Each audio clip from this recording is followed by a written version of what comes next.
Welcome back to the Kilted Poet. Today, as I mentioned in my last video, I'm going to do another story reading instead of poetry. December's here. Christmas is just around the corner. So I want to read one of my favorite Christmas stories from my childhood. One my mother read to us every year. I can still see the tattered pages of the book and hear her loving voice. It's called The Littlest Angel. Once upon a time, many, many years ago, as time is calculated by men, but which was only yesterday in the celestial kingdom of heaven, there was, in paradise, a most miserable, thoroughly unhappy, and utterly dejected cherub, who was known throughout heaven as the Littlest Angel. He was exactly 4 years, 6 months, 5 days, 7 hours, and 42 minutes of age, when he presented himself to the venerable gatekeeper and waited for admittance to the glorious kingdom of God. Standing defiantly, the littlest angel tried to pretend that he wasn't at all impressed by such unearthly splendor, and that he wasn't at all afraid. But his lower lip trembled, and a tear disgraced him by making a new furrow down his already tear-streaked face, coming to a precipitous halt the very tip of his small, freckled nose. But that wasn't all.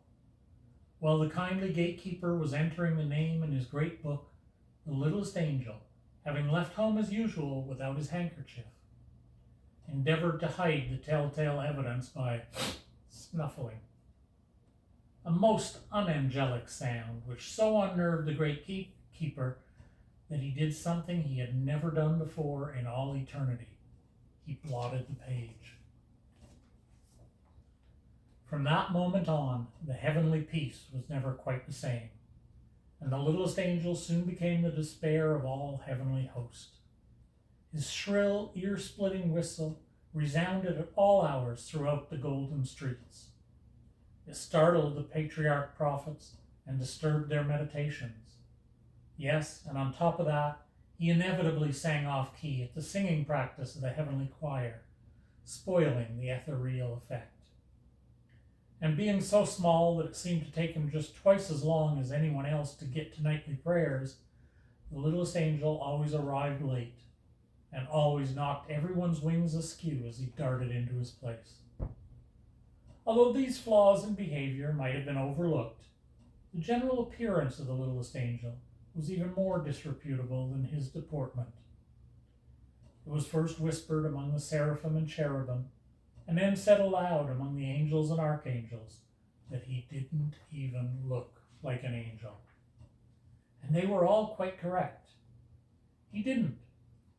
His halo was permanently tarnished where he held on to it with one hot little chubby hand when he ran, and he was always running.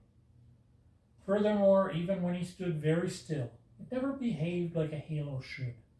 It was always slipping down over his right eye, or over his left eye, or else, just for pure meanness, slipping off the back of his head and rolling away down some golden street just so he'd have to chase after it. Yes, and it must be here recorded that his wings were neither useful nor ornamental. All paradise held its breath when the littlest angel perched himself like an unhappy fledgling sparrow on the very edge of a gilded cloud and prepared to take off. He would teeter this way and that way, but after much coaxing and a few false starts, he would shut both of his eyes, hold his freckled nose, count up to 303, and then hurl himself slowly into space. However, owing to the regrettable fact that he always forgot to move his wings, the littlest angel always fell head over halo. It was also reported and never denied that whenever he was nervous, which was most of the time, he bit his wingtips. Now, anyone can easily understand why the littlest angel would, sooner or later, have to be disciplined. And so, on an eternal day of an eternal month, of the year eternal, he was directed to present his small self before an angel of the peace. The littlest angel combed his hair, dusted his wings, and scrambled into an almost clean garment, and then, with a heavy heart, trudged his way to the place of judgment. He tried to postpone the dreaded ordeal by loitering along the streets of the guardian angels, pausing a few timeless moments to minutely inspect the long list of new arrivals, although all heaven knew that he couldn't read a word. And he idled more than several immortal moments to carefully examine a display of harps, although everyone in the celestial city knew that he couldn't play a note. But at length, and at last, he slowly approached a doorway, which was surmounted by a pair of golden scales, signifying that heavenly justice was dispensed within. To the littlest angel's great surprise, he heard a merry voice singing. The littlest angel removed his halo and breathed upon it heavily, then polished it upon his robe, a procedure which added nothing to his already untidy appearance, and then tiptoed in. The singer, who was known as the understanding angel, looked down at the small culprit, and the littlest angel instantly tried to make himself invisible by the ingenious process of withdrawing his head into his robe, very much like a snapping turtle.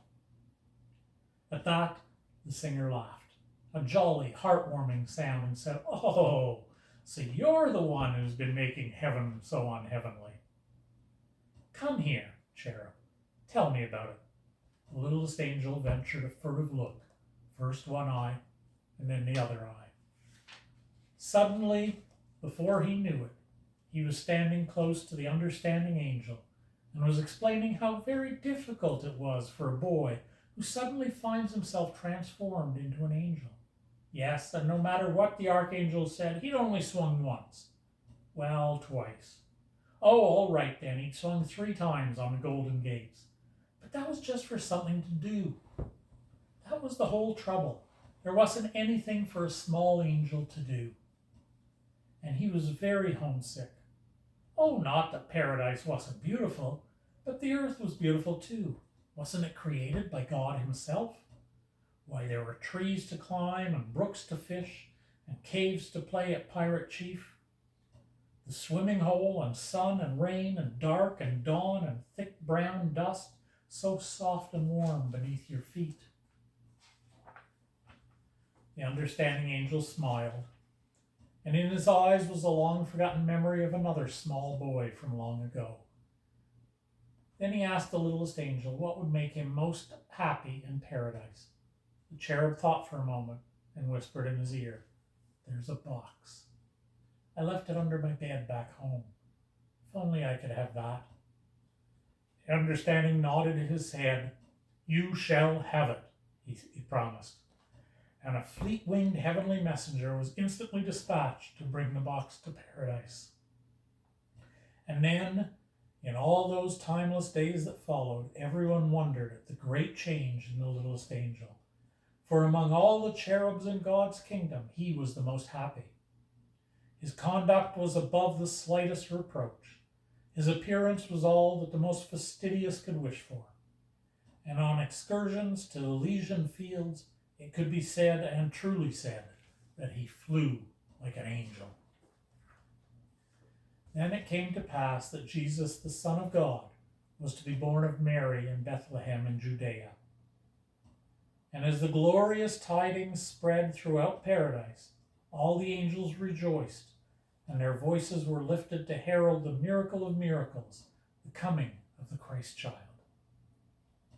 The angels and archangels, the seraphim and cherubim, the gatekeeper, the wingmaker, yes, and even the halo-smith, put aside their usual tasks to prepare their gifts for the blessed infant. All but the littlest angel. He sat himself down on the topmost step of the golden stairs and anxiously waited for inspiration. What would he give that would be most acceptable to the Son of God?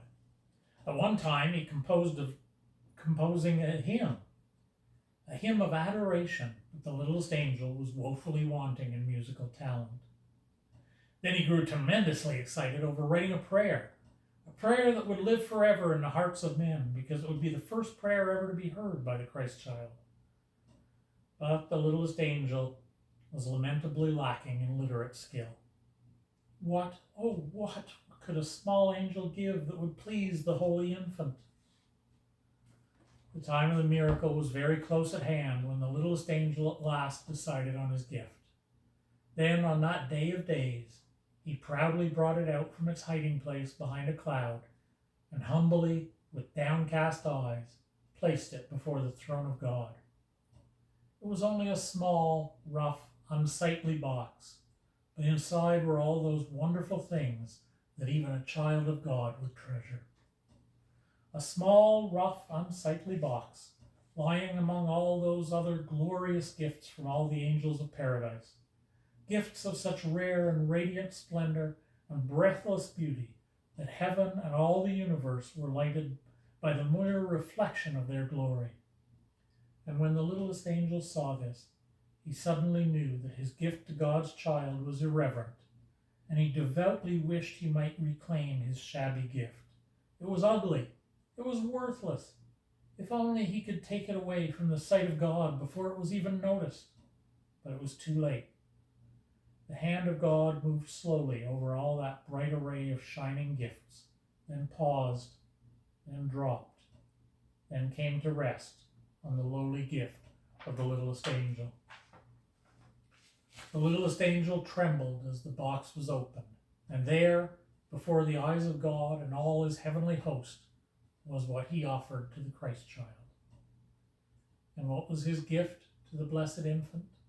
Well, there was a butterfly with golden wings, captured one bright summer day on the hills above Jerusalem, and a sky-blue egg from a bird's nest in the olive tree that stood to shade his mother's kitchen window. Yes, and 2 white stones found on a muddy riverbank where he and his friends had played like small brown beavers. And at the bottom of the box, a limp, tooth-marked leather strap, once worn as a collar by his mongrel dog, who had died as he had lived, in absolute love and infinite devotion. The littlest angel wept hot, bitter tears, for now he knew that instead of honoring the Son of God, he had been most blasphemous. Why had he ever thought that the box was so wonderful? Why had he dreamed that such utterly useless things would be loved by the blessed infant? In frantic terror, he turned to run and hide from the divine wrath of the Heavenly Father. But he stumbled and fell, and with a horrified wail and clatter of halo, rolled in a ball of misery to the very foot of the heavenly throne. There was an ominous and dreadful silence in the celestial city. A silence complete and undisturbed, save the heart-broken sobbing of the littlest angel. Then suddenly, the voice of God, like divine music, rose and swelled throughout paradise. And the voice of God spoke, saying, "Of all the gifts of all the angels, I find that this small box pleases me most. Its contents are of the earth and of men, and my son is born to be king of both. There are things my son too will know and love and cherish, and then, regretfully, will leave behind him when his task is done. I accept this name and I accept this gift in the name of the child, Jesus, born of Mary this night in Bethlehem." There was a breathless pause, and then the rough, unsightly box of the littlest angel began to glow with a bright, unearthly light. Then the light became a lustrous flame, and the flame became radiant brilliance that blinded the eyes of all the angels. None but the littlest angel saw it rise from its place before the throne of God, and he and only he watched it arch away from heaven and shed its clear, white, beckoning light over a stable where a child was born.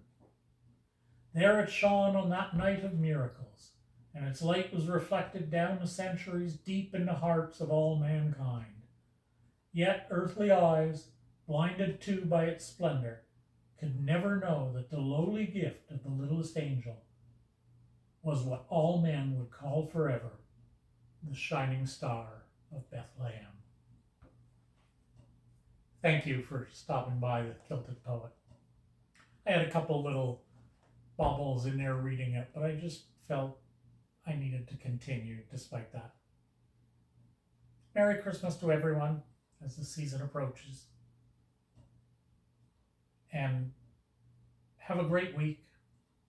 And I'll be back soon with more readings.